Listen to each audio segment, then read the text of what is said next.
राधे राधे। जय श्री कृष्णा। प्रिय भक्तों, आप सभी भक्तों का आपके अपने YouTube चैनल अंश भक्ति पर हार्दिक स्वागत है। आज है 20 अप्रैल 2025 दिन रविवार, वैशाख मास कृष्ण पक्ष की सप्तमी तिथि और यह तिथि शाम 7 बजे तक रहेगी। उसके बाद अष्टमी तिथि प्रारंभ हो जाएगी। आज राहु काल शाम 5:12 से 6:50 तक रहेगा। आप सभी की मंगल कामना के साथ चलिए आज के इस वीडियो की शुरुआत करते हैं। आज के इस वीडियो में हम रविवार की व्रत कथा का श्रवण करेंगे। यह कथा स्कंद पुराण में लिखी गई है। यदि यह कथा आपको अच्छी लगे तो प्लीज़ कमेंट में ज़रूर बताइएगा। प्रतिष्ठानपुर में सुकर्मा नामक एक द्विज ब्राह्मण रहता था। वह दरिद्र तथा कृपण था तथा हमेशा भिक्षावृत्ति में ही रहता था। एक बार वह भिक्षा मांगने के लिए घूमते घूमते एक नगर में गया। वहां उसने किसी एक गृहस्थ के घर में मिलकर रविवार का उत्तम व्रत करती हुई स्त्रियों को देखा। तब उसे देखकर वे स्त्रियां परस्पर कहने लगी कि इस पूजा विधि को शीघ्रता से छुपा लो, एक ब्राह्मण द्वार पर खड़ा है। इस पर वह विप्र उन स्त्रियों से बोला, हे श्रेष्ठ स्त्रियों, आप लोग इस व्रत को क्यों छिपा रही हो? समान चित्त वाले सज्जनों के लिए परमार्थ ही स्वार्थ है। मैं दरिद्र तथा दुखी हूँ। इस श्रेष्ठ व्रत को सुनकर मैं भी इसे करूँगा, अतः आप लोग इस व्रत का विधान व फल अवश्य बताएं। स्त्रियाँ बोली, हे द्विज, इस व्रत के करने में आप उन्माद तथा प्रमाद करेंगे अथवा भूल जाएंगे अथवा इसके प्रति अभक्ति या अनास्था रखने लगेंगे, अतः आपको यह व्रत मैं कैसे बताऊं? उनकी यह बात सुनकर उनमें जो एक प्रौढ़ा स्त्री थी वह उस ब्राह्मण से व्रत तथा व्रत की विधि बताने लगी। हे ब्राह्मण, वैशाख मास के शुक्ल पक्ष के प्रथम रविवार को मौन रहकर उठ करके शीतल जल से स्नान करें। उसके बाद अपना नित्य कर्म संपन्न करके पान के एक शुभ दल पर रक्त चंदन से सूर्य के समान पूर्ण गोलाकार 12 परिधियों वाला सुंदर मंडल बनाएं। उस मंडल में रक्त चंदन से संध्या सहित सूर्य का पूजन करें। उसके बाद घुटनों के बल भूमि पर झुककर 12 मंडलों पर अलग अलग रक्त चंदन तथा जपा कुसुम से मिश्रित अर्घ श्रद्धा भक्ति पूर्वक सूर्य को विधिवत प्रदान करें और लाल अक्षत जपा कुसुम तथा अन्य उपचारों से पूजन करें। उसके बाद मिश्री से युक्त नारियल के बीज का नैवेद्य अर्पित करके आदित्य मंत्रों से सूर्य की स्तुति करें और श्रेष्ठ 12 मंत्रों से 12 नमस्कार तथा प्रदक्षिणाएं करें। उसके बाद 6 तंतुओं से बनाए गए सूत्र में 6 ग्रंथियां बनाकर देवेश सूर्य को अर्पण करके उसे अपने गले में बांधे और पुनः 12 फलों से युक्त वायन ब्राह्मण को प्रदान करे। इस व्रत की विधि को किसी के सामने नहीं सुनाना चाहिए। हे विप्र, इस विधि से व्रत के किए जाने पर धनहीन व्यक्ति धन प्राप्त करता है, पुत्रहीन पुत्र प्राप्त करता है, कोढ़ी कोढ़ से मुक्त हो जाता है, बंधन में पड़ा व्यक्ति बंधन से छूट जाता है, रोगी व्यक्ति रोग से मुक्त हो जाता है। हे विप्र, अधिक कहने से क्या प्रयोजन? साधक जिस जिस अभिष्ट की कामना करता है वह इस व्रत के प्रभाव से उसे मिल जाता है। इस प्रकार वैशाख के 4 रविवारों और कभी कभी 5 रविवारों में इस व्रत को करना चाहिए। इसके बाद व्रत की संपूर्णता के लिए उद्यापन करना चाहिए। हे विपेंद्र, आप भी इसी प्रकार करें, इससे आपकी सभी मनोकामनाएं सिद्ध हो जाएगी। उसके बाद उन प्रतिव्रताओं को नमस्कार करके वह ब्राह्मण अपने घर आ गया। उसने जैसा सुना था उसी विधि से उस संपूर्ण व्रत को किया और अपनी दोनों पुत्रियों को भी वह विधि सुनाई। उस व्रत के सुनाने मात्र से सूर्यदेव के दर्शन से तथा उनके पूजन के प्रभाव से वे कन्याएं देवांगनाओं के सदृश हो गई। उसी समय से उस ब्राह्मण के घर में लक्ष्मी ने प्रवेश किया और वह अनेक उपायों तथा निमित्तों से धनवान हो गया। किसी दिन उस नगर के राजा ने ब्राह्मण के घर से होकर राजमार्ग से जाते हुए खिड़की में कड़ी उन दोनों सुंदर तथा अनुपमेय कन्याओं को देखा। तीनों लोकों में कमल, चंद्रमा आदि जो भी सुंदर वस्तुएं हैं उन्हें वे दोनों कन्याएं अपने शरीर के अवयवों से तिरस्कृत कर रही थी। उन्हें देखकर राजा मोहित हो गए और क्षण भर के लिए वहीं खड़े हो गए। ब्राह्मण को शीघ्र बुलाकर उन्होंने दोनों कन्याओं को मांग लिया। तब उस ब्राह्मण ने भी हर्षित होकर दोनों कन्याएं राजा को प्रदान कर दी। उस राजा को पति रूप में प्राप्त करके वे कन्याएं भी प्रसन्न हो गई। वे स्वयं इस व्रत को करने लगी और पुत्र पौत्र आदि से संपन्न हो गई। हे मुने, महान ऐश्वर्य देने वाले इस व्रत को मैंने आपसे कह दिया। हे विधिनंदन, जिस व्रत के श्रवण मात्र से मनुष्य सभी मनोरथों को प्राप्त कर लेता है, उसके अनुष्ठान करने के फल का वर्णन कैसे किया जाए। बोलिए सूर्य देव महाराज की जय। प्रिय भक्तों, अब हम आगे के वीडियो में वैशाख मास महात्म्य के कथा अध्याय 8 का श्रवण करेंगे। पूर्व काल की बात है, कोई मुनीश्वर तीर्थ यात्रा के प्रसंग से सर्वत्र घूम रहे थे। उनका नाम था मुनि शर्मा। वे बड़े धर्मात्मा, सत्यवादी, पवित्र तथा शम, दम एवं शांति धर्म से युक्त थे। वे प्रतिदिन पितरों का तर्पण और श्राद्ध करते थे। उन्हें वेदों और स्मृतियों के विधानों का सम्यक ज्ञान था। वे मधुर वाणी बोलते और भगवान का पूजन करते रहते थे। वैष्णवों के संसर्ग में ही उनका समय व्यतीत होता था। वे तीनों कालों के ज्ञाता, मुनि दयालु, अत्यंत तेजस्वी, तत्वज्ञानी और ब्राह्मण भक्त थे। वैशाख का महीना था। मुनि शर्मा स्नान के लिए नर्मदा नदी के किनारे जा रहे थे। उसी समय उन्होंने अपने सामने 5 पुरुषों को देखा जो भारी दुर्गति में फंसे हुए थे। वे अभी अभी एक दूसरे से मिले थे। उनके शरीर का रंग काला था। वे एक बरगद की छाया में बैठे थे और पापों के कारण उद्विग्न होकर चारों ओर दृष्टिपात कर रहे थे। उन्हें देखकर द्विजवर मुनि शर्मा बड़े विस्मय में पड़े और सोचने लगे, इस भयानक वन में ये मनुष्य कहाँ से आए। इनकी चेष्टा बड़ी दयनीय है, किंतु इनका आकार बड़ा भयंकर दिखाई देता है। ये पाप भागी चोर तो नहीं है। विप्रवर मुनि शर्मा की बुद्धि बड़ी स्थिर थी। वे ज्यों ही इस प्रकार विचार करने लगे, उसी समय उपर्युक्त 5 पुरुष उनके सामने आए और हाथ जोड़कर मुनि शर्मा से बोले। उन पुरुषों ने कहा, विप्रवर, हमें आप कल्याणमय पुरुषोत्तम जान पड़ते हैं। हम दुखी जीव है, अपना दुख विचार कर आपको बताना चाहते हैं। द्विजराज, आज कृपा करके हमारी कष्ट कथा सुने। देववश जिनके पाप प्रकट हो गए हैं, उन दीन दुखी प्राणियों के आधार आप जैसे संत महात्मा ही हैं। साधु पुरुष अपनी दृष्टि मात्र से पीड़ितों की पीड़ाएं हर लेते हैं। अब उनमें से एक ने अपना परिचय देना आरंभ किया। मैं पांचाल देश का क्षत्रिय हूँ। मेरा नाम नरवाहन है। मैंने मार्ग में मोहवश बाण द्वारा एक ब्राह्मण की हत्या कर डाली। मुझसे ब्रह्म हत्या का पाप हो गया, इसीलिए शिखा, शूत्र और तिलक से रहित होकर इस पृथ्वी पर घूमता हूँ और सबसे कहता फिरता हूँ कि मैं ब्रह्म हत्यारा हूँ। मुझ महापापी ब्रह्मघाती को आप कृपा की भिक्षा दे। इस दशा में बड़े बड़े मुझे 1 वर्ष बीत गए हैं। मैं पाप से जल रहा हूँ। मेरा चित्त शोक से व्याकुल है तथा ये जो सामने दिखाई देते हैं, इनका नाम चंद्र शर्मा है। ये जाति के ब्राह्मण हैं। इन्होंने मोह से मलिन होकर गुरु का वध किया है। मगध देश के निवासी है। इनके स्वजनों ने इनका परित्याग कर दिया है। ये भी घूमते घामते देवात यहाँ आ पहुँचे हैं। इनके भी न शिखा है न शूत्र है। ब्राह्मण का कोई भी चिन्ह इनके शरीर में नहीं रह गया है। इनके सिवा जो ये तीसरे व्यक्ति है, इनका नाम देव शर्मा है। स्वामीन, ये भी बड़े कष्ट में हैं। ये भी जाति के ब्राह्मण हैं, किंतु मोहवश वैश्य की आसक्ति में फंसकर शराबी हो गए हैं। इन्होंने भी पूछने पर अपना सारा हाल चाल सच सच कह सुनाया। अपने प्रथम पापाचार को याद करके इनके हृदय में बड़ा संताप होता है। ये सदा मन स्ताप से पीड़ित रहते हैं। इनको इनकी स्त्री ने, बंधु बांधवों ने तथा गांव के सब लोगों ने वहां से निकाल दिया है। ये अपने उसी पाप के कारण भ्रमण करते हुए यहाँ आए हैं। ये चौथे महाशय जाति के वैश्य है। इनका नाम विधुर है।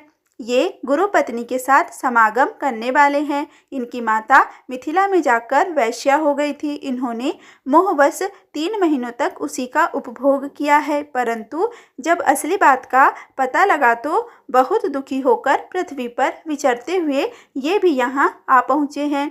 हम में से ये जो पांचवे दिखाई दे रहे हैं ये भी वैश्य ही है। इनका नाम नंद है। ये पापियों का संसर्ग करने वाले महापापी है। इन्होंने प्रतिदिन धन के लालच में पड़कर बहुत चोरी की है। पातकों से आक्रांत हो जाने पर इन्हें स्वजनों ने त्याग दिया है। तब ये स्वयं भी खिन्न होकर देवात यहाँ आ पहुँचे हैं। इस प्रकार हम पांचों महापापी एक स्थान पर जुट गए हैं। हम सब के सब दुखों से घिरे हुए हैं, अनेकों तीर्थों में घूम रहे हैं, मगर हमारा घोर पातक नहीं मिटता। आपको तेज से उद्दीप्त देखकर हम लोगों का मन प्रसन्न हो गया। आप जैसे साधु पुरुष के पुण्यमय दर्शन से हमारे पातकों के अंत होने की सूचना मिल रही है। स्वामिन, कोई ऐसा उपाय बताइए जिससे हम लोगों के पापों का नाश हो जाए। प्रभो, आप वेदार्थ के ज्ञाता और परम दयालु जान पड़ते हैं। आपसे हमें अपने उद्धार की बड़ी आशा है। मुनि शर्मा ने कहा, तुम लोगों ने अज्ञानवश पाप किया है, किंतु इसके लिए तुम्हारे हृदय में अनुताप है तथा तुम सब के सब सत्य बोल रहे हो। इस कारण तुम्हारे ऊपर अनुग्रह करना मेरा कर्तव्य है। मैं अपनी भुजा ऊपर उठाकर कहता हूँ, मेरी बातें सत्य सुनो। पूर्व काल में जब मुनियों का समुदाय एकत्रित हुआ था, उस समय मैंने महर्षि अंगिरा के मुख से जो सुना था वही वेद शास्त्रों में भी देखा। वह सबके लिए विश्वास करने योग्य है। मेरी आराधना से संतुष्ट हुए स्वयं भगवान विष्णु ने भी पहले ऐसी ही बात बताई थी। वह इस प्रकार है, भोजन से बढ़कर दूसरा कोई तृप्ति का साधन नहीं है। पिता से बढ़कर कोई गुरु नहीं है। ब्राह्मणों से उत्तम कोई पात्र नहीं है तथा भगवान विष्णु से श्रेष्ठ दूसरा कोई देवता नहीं है। गंगा की समानता करने वाला कोई तीर्थ, गोदान की तुलना करने वाला कोई दान, गायत्री के समान जप, एकादशी के तुल्य व्रत, भार्या के सदृश मित्र, दया के समान धर्म और स्वतंत्रता के समान सुख नहीं है। गृहस्थ से बढ़कर आश्रम और सत्य से बढ़कर सदाचार नहीं है। इसी प्रकार संतोष के समान सुख तथा वैशाख मास के समान महान पापों का अपहरण करने वाला कोई दूसरा मास नहीं है। वैशाख मास भगवान मधुसूदन को बहुत ही प्रिय है। गंगा आदि तीर्थों में तो वैशाख स्नान का सुयोग अत्यंत दुर्लभ है। उस समय गंगा, यमुना तथा नर्मदा की प्राप्ति कठिन होती है। जो शुद्ध हृदय वाला मनुष्य भगवान के भजन में तत्पर हो पूरे वैशाख भर प्रातः काल गंगा स्नान करता है, वह सब पापों से मुक्त होकर परम गति को प्राप्त होता है। इसीलिए पुण्य के सारभूत इस वैशाख मास में तुम सभी पातकी मेरे साथ नर्मदा तट पर चलो और उसमें गोते लगाओ। नर्मदा के जल का मुनि लोग भी सेवन करते हैं। वह समस्त पापों के भय का नाश करने वाला है। मुनियों के यूँ कहने पर वे सब पापी उनके साथ अद्भुत पुण्य प्रदान करने वाली नर्मदा की प्रशंसा करते हुए उसके तट पर गए। किनारे पहुंचकर ब्राह्मण श्रेष्ठ मुनि शर्मा का चित्त प्रसन्न हो गया। उन्होंने वेदोक्त विधि के अनुसार नर्मदा के जल में प्रातःकाल स्नान किया। उपर्युक्त पांचों पापियों ने भी ब्राह्मण के कहने से ज्यों ही नर्मदा में डुबकी लगाई, त्यों ही उनके शरीर का रंग बदल गया। वे तत्काल सुवर्ण के समान कांतिमान हो गए। फिर मुनि शर्मा ने सब लोगों के सामने उन्हें पाप प्रशमन नामक स्रोत सुनाया। भूपाल, अब तुम पाप प्रशमन नामक स्रोत सुनो। इसका भक्ति पूर्वक श्रवण करके भी मनुष्य पाप राशि से मुक्त हो जाता है। इसके चिंतन मात्र से बहुत से पापी शुद्ध हो चुके हैं। इसके सिवा और भी बहुत से मनुष्य इस स्रोत का सहारा लेकर अज्ञान जनित पाप से मुक्त हो गए हैं। जब मनुष्यों का चित्त पराई स्त्री, पराये धन तथा जीव हिंसा आदि की ओर जाए तो इस प्रायश्चित रूपा स्तुति की शरण लेनी चाहिए। यह स्तुति इस प्रकार है, विष्णवे विष्णवे नित्यं विष्णवे विष्णवे नमः, नमामि विष्णु चित्तस्थम अहंकार गतम हरिम, चित्तस्थमें मव्यक्त अनंत पराजितम विष्णुमि षड्यंत्रम शेषाणाम मनादिनिधनम हरिम। संपूर्ण विश्व में व्यापक भगवान श्री विष्णु को सर्वदा नमस्कार है। विष्णु को बारंबार नमस्कार है। मैं अपने चित्त में विराजमान विष्णु को नमस्कार करता हूँ। अपने अहंकार में व्याप्त श्री हरि को मस्तक झुकाता हूँ। श्री विष्णु चित्त में विराजमान ईश्वर, मन और इंद्रियों के शासक, अव्यक्त, अनंत, अपराजित, सबके द्वारा स्तवन करने योग्य तथा आदि अंत से रहित है, ऐसे श्री हरि को मैं नित्य निरंतर प्रणाम करता हूँ। विष्णुश्च अगतो यम्ये विष्णुर्बुद्धिगतश्च यत् यो अहंकारगतो विष्णुर्यो विष्णुर्मयि संस्थितः करोति कृतभूतो असौ स्थावस्य चरस्य च तत्पापं नाशयामायाति तस्मिन् विष्णवो विचिन्तते। जो विष्णु मेरे चित्त में विराजमान है, जो विष्णु मेरी बुद्धि में स्थित है, जो विष्णु मेरे अहंकार में व्याप्त है तथा जो विष्णु सदा मेरे स्वरूप में स्थित है, वे ही कर्ता होकर सब कुछ करते हैं। उन विष्णु भगवान का चिंतन करने पर चराचर प्राणियों का सारा पाप नष्ट हो जाता है। ध्यातो हरति यह पापम स्वप्ने दृष्टश्च पापिनां तपोमंद्र अहम विष्णु नमामि प्रणतिम प्रियम। जो ध्यान करने और स्वप्न में दिख जाने पर भी पापियों के पाप हर लेते हैं तथा चरणों में पड़े हुए शरणागत भक्त जिन्हें अत्यंत प्रिय है, उन वामन रूपधारी भगवान श्री विष्णु को नमस्कार करता हूँ। जगत्य स्मिन् रालंभे हाजस्यम्यवम हस्तामलंबम स्रोतम विष्णु वंदे सनातनम। जो अजन्मा अक्षर और अविनाशी है तथा जो अवलंब शून्य संसार में हाथ का सहारा देने वाले हैं, श्रोतों द्वारा जिनकी स्तुति की जाती है, उन सनातन श्री विष्णु को मैं प्रणाम करता हूँ। सर्वेश्वर विभो परमात्मा छो छज ऋषिकेश ऋषिकेश ऋषिकेश नमोस्तुते। हे ईश्वर, हे व्यापक परमात्मन, हे अधोगज, हे इंद्रियों का शासन करने वाले अंतर्यामी ऋषिकेश, आपको बारंबार नमस्कार है। नश्यंतांत गोविंद भूत भावन केशव दुरुक्तम दुष्कृतम ध्यातम शमयाशु जनार्दन। हे नरसिंह, हे अनंत, हे गोविंद, हे भूतभावन, हे केशव, हे जनार्दन, मेरे दुर्वचन दुष्कर्म और दुष्टांत को शीघ्र नष्ट कीजिए। यन्मया चिंतितम दुष्टम स्वचित्त वश्य वर्तिना आकर्ण्यम महाबाहो तक्षमम नय केशव। महाबाहो, मेरी प्रार्थना सुनिए। अपने चित्त के वश में होकर मैंने जो कुछ बुरा चिंतन किया हो उसको शांत कर दीजिए। ब्राह्मण देव गोविंद परमार्थ परायण जगन्नाथ जगद्धातः पापम क्षयम में अच्युतम। ब्राह्मणों का हित साधन करने वाले देवता गोविंद, परमार्थ में तत्पर रहने वाले जगन्नाथ, जगत को धारण करने वाले अच्युत, मेरे पाप का नाश कीजिए। यच्चा पराहे सायाने मध्याने च तथा निशिकाएन मनसा वाचा कृतम पापम जानता जानता च ऋषिकेश पुंडरीकाक्ष माधव। नाम त्रयोच्चारणतः सर्वं यातु मम क्षयम्।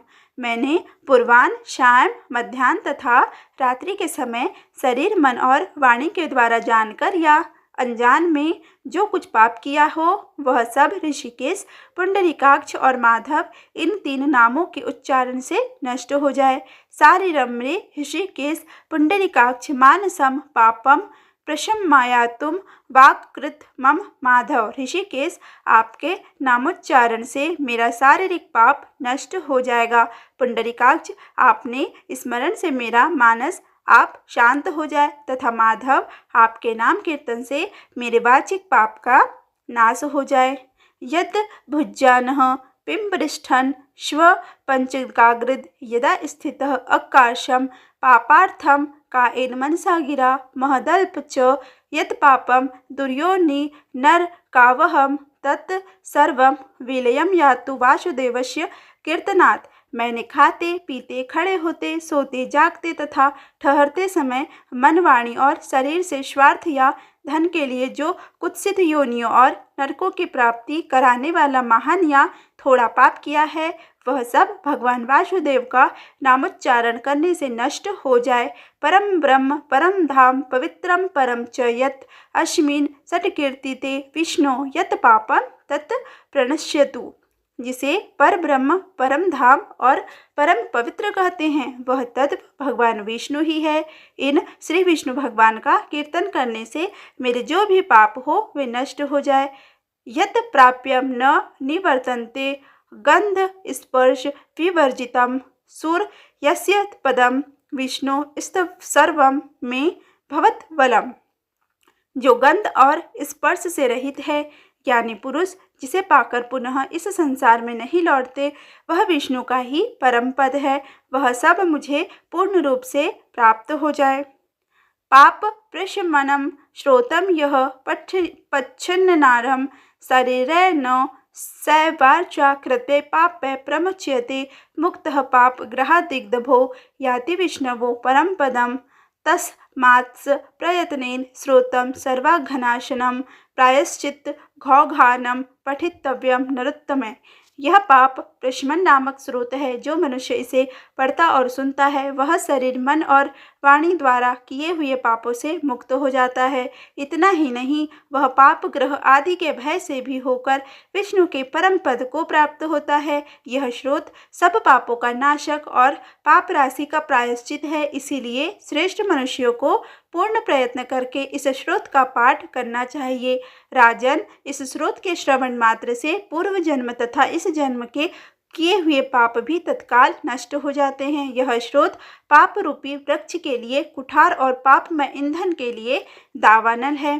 पाप राशि रूपी अंधकार समूह का नाश करने के लिए यह स्रोत सूर्य के समान है। मैंने संपूर्ण जगत पर अनुग्रह करने के लिए इसे तुम्हारे सामने प्रकाशित किया है। इसके पुण्यमय महात्मा का वर्णन करने में स्वयं श्री हरि भी समर्थ नहीं है। प्रिय भक्तों, अब हम इसके आगे के वीडियो में श्री सूर्य चालीसा का श्रवण करेंगे। कनक बदन कुंडल मकर मुक्ता माला अंग पद्मासन स्थित ध्याये शंख चक्र के संग। जय सविता जय जय दिवाकर सहस्त्रांशु सप्ताश्वती मिरहर भानु पतंग मरीचि भास्कर सविता हंस सुनूर विभाकर विवश्वान आदित्य विकर्तन मारतंड हरिरूप विलोचन अंबर मणि खगरवि कहलाते वेद हिरण्य गर्भ कह गाते। सहस्त्रांशु प्रधोतन कही कही मुनि गण होत प्रसन्न मोद लही। अरुण सदृश सारथी मनोहर हांकत है साता चढ़ी रथ पर। मंडल की महिमा अति न्यारी तेज रूप केरी बलिहारी। उच्च शुरा सदृश है ज्योति देखी पुरंदर लज्जित होते। मित्र मरीचि भानु अरुण भास्कर सविता सूर्य अर्क खग कलिहर। पूषा रवि आदित्य नाम ले हिरण्य गर्भाय नमः कही कै। द्वादश नाम प्रेम सो गावे बस्तक बारह बार नवामे। चार प्रदारथ जो कोई जाने दुख दारिद्र अधपुंज नसावे। नमस्कार को चमत्कार यह विधि हरिहर को कृपाचार यह।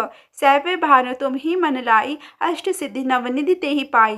12 नाम उच्चारण करते सहस जन्म के पातक टरते। उपाख्यान जो करते तब जन रिपु सो जम लहते सोते ही छन। छन सुत जुत परिवार बढ़तु है प्रबल मोह को फंद कटतु है। अर्क शिष्य को रक्षा करते रवि ललाट पर नित्य विहरते। सूर्य नेत्र पर नित्य विराजत कर्ण देश पर दिनकर छाजत। भानु नाशिका वास करहु नित भास्कर करत सदा मुख कौहित। ओठ करे परजन्य हमारे रसना बीज तीक्ष्ण बस प्यारे। कंठ सुवर्ण रेत की शोभा तिगम तेजस कांधे लोभा। पूषा बाहु मित्र पीठ ही पर त्वष्टा वरुण रहंश उष्ण कर। युगल हाथ पर रक्षा कारण भानु मान उर शरण सुउदर्शन। बसत नाभि आदित्य मनोहर कटी मह हंस रहत मन मुदभर। जंगा गोपति सविता बासा गुप्त दिवाकर करत हुलाशा। विवश्वान पद की रखवाली 12 बसते नित तमहारी। सहस्त्रांशु सर्वांग संहारे रक्षा कवच विचित्र विचारे। अस जो जन अपने न माही भय जग बीज करहु तहि नाई। दरिद्र कुष्ठ तेहि कबहु न व्यापै जो जन या को मन मह जापै। अहंकार जग का जो हरता नव प्रकाश से आनंद भरता। ग्रह गण ग्रसी न मिटावत जाहि कोटि बार में प्रणवताही। मंद सदृश सुत जग में जाके धर्मराज सम अद्भुत बाकी। धन्य धन्य तुम दिन मनि देवा किया करत सुर मुनि नर सेवा। भक्ति भावयुत पूर्ण नियम सो दूर हटत स्वभाव के भ्रम सो।